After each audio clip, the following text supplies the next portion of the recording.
আজই ডাউনলোড করুন আর এনজয় করুন আপনার পছন্দের শো। মা মা তুমি আমাকে শেষ পর্যন্ত আমার মায়ের সন্ধান দিলে। তুমি তাহলে সোম? আপনি আমার নাম জানেন? হ্যাঁ জানি তো, সব সময় তোমার মা তোমার কথাই বলতো।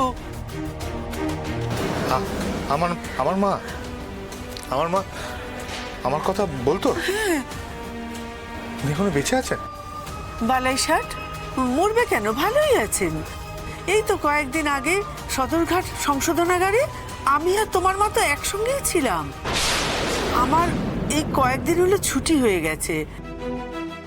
তোমার মারও তো ছুটি হয়ে যাওয়ার কথা, কেন বাড়ি আসেনি? না,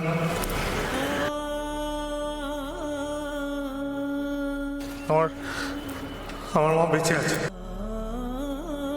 আমার মা জেলে আছেন, ওই সদরঘাট ওখানে।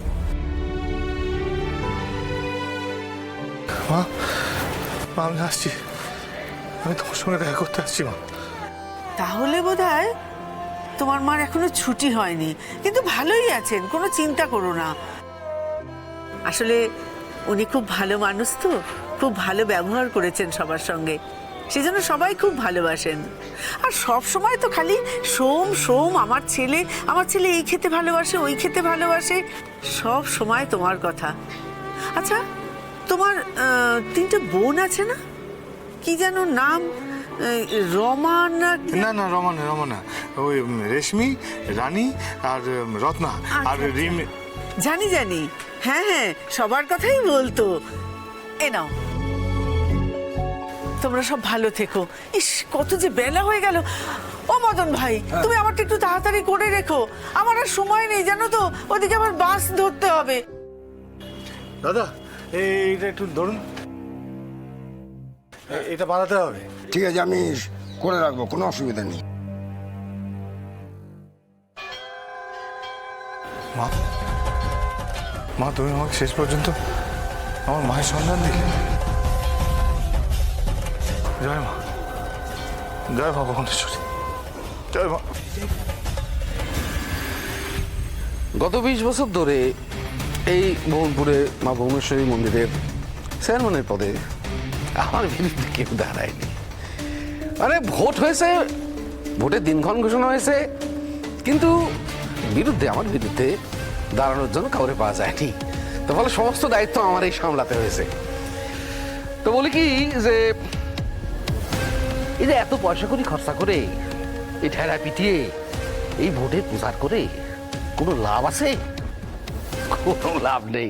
তার চেয়ে বলে কি, ওই কি যেন বলে অগর, আগে মিনিটস আসেন, মিনিটস, ওই ওখানে সই করে দেবেন আপনারা, যে আপনারা সবাই মিলে ঠিক করেছেন যে আমারই আবার ওই মন্দির কমিটির চেয়ারম্যানে পুনর্নির্বাচিত করলেন।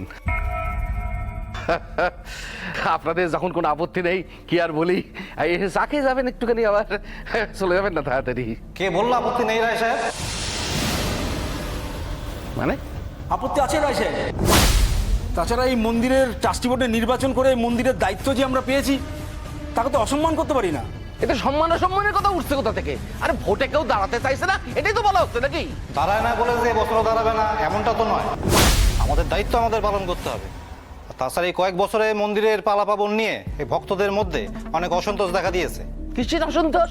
সব কেমন নির্বিঘ্নে হচ্ছে। সমস্ত গায়ের লোকজন আসছে, তারা মন্দিরে এসে মায়ের সামনে দাঁড়াচ্ছে, তারা পুজো দিচ্ছে, তারা প্রসাদ পাচ্ছে।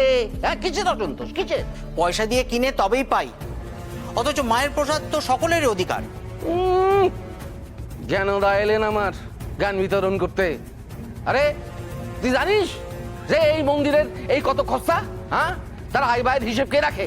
এই আয় ব্যয়ের হিসেব আমাদের রাখতে হয় চেয়ারম্যান হিসেবে। হ্যাঁ, তোমরা তো কি, তোমরা তো খালি এই যে জ্ঞান দিয়ে চলে যাও, কথা বলে চলে যাও, আর সমস্ত কিছু আমাদের সামলাতে হয়। কে সামলায়? আমি সামলাই। সেই জন্যই তো একটা সুষ্ঠু নির্বাচন দরকার। এর আগেও তো রায় সাহেব এই মন্দিরের চেয়ারম্যানের নির্বাচনে সময় দাঁড়াবার কথা হয়েছিল, মানে ও নিজেই স্বেচ্ছায় দাঁড়াতে চেয়েছিল। তাছাড়াও এই ভুবনপুরের প্রেসিডেন্ট হিসাবেও ও বেশ দক্ষতার পরিচয় দিয়েছে। আরে কপাল, আপনাদের তো মতিভ্রম হচ্ছে মনে হচ্ছে। আরে ভুবনপুরের প্রেসিডেন্ট আর মহা ভুবনেশ্বরীর মন্দিরের চেয়ারম্যান এক কথা হলো। একটাতে কি যেন বলে যেন প্রশাসনিক, আর একটা তার সঙ্গে জড়িয়ে আছে ভুবনপুরের মান সম্মান ঐতিহ্য। আর আপনারা ভুলে গেল, আমি ভুলে তো যাইনি। ওই পরিবারের সঙ্গে এই মা ভুবনেশ্বরীর গয়না চুরির একটা কলঙ্কের সম্পর্ক রয়েছে। সেই বাড়ির ছেলে হবে কিনা আমাদের এই ভুবনেশ্বরীর মন্দিরের চেয়ারম্যান? দেখুন 20 বছর আগে কি ঘটেছিল সে ব্যাপারে ভুবনপুরে কারোর কোনো স্বচ্ছ ধারণা নেই। ওগুলো লোকমুখে গিয়ে ওর মুখের শোনা ঘটনা। আর সোমের মা কি করেছিল তার সাথে সোমের কোনো সম্পর্ক নেই। এখন ব্যাপারটা হচ্ছে ট্রাস্টি বোর্ডের নিয়ম অনুযায়ী যে কেউ ভুবনপুরের ভোটে দাঁড়াতে পারে। তাই ও যদি ভোটে দাঁড়াতে চায় তাহলে আমাদের তো আপত্তি করার কোনো মানে হয় না। সেটাই ঠিক। ঠিক ঠিক।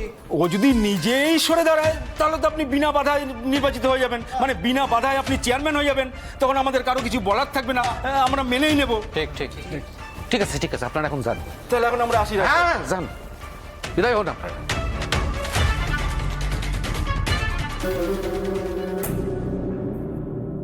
কি ব্যাপার দাদা?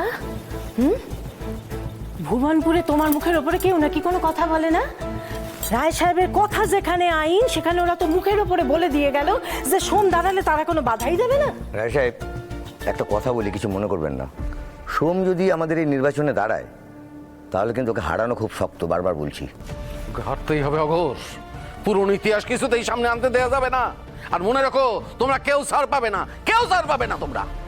তাহলে দাদা গয়না, ওই গয়নাগুলো সেগুলো তো খোয়া যাবে।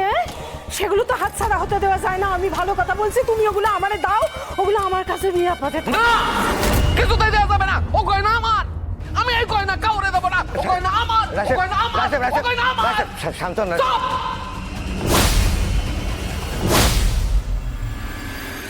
সোম চলে গেল? হ্যাঁ, আমার হাতে ছবিটা দিয়ে হুড়মুড় করে বেরিয়ে গেল।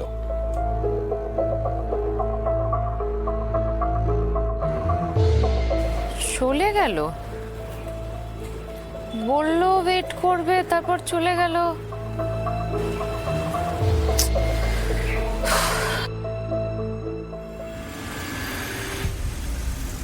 এ তো সৌদামিনীর ছবি।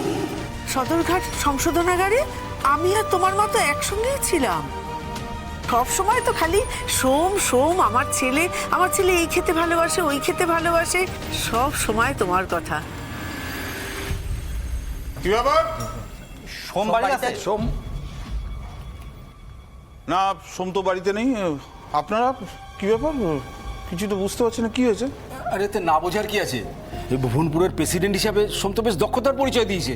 এই ভুবনপুরের রাস্তাঘাট, এই জলের লাইন সবই তো সোমের করা। আর এই মন্দিরটুকু কেন বাকি থাকবে?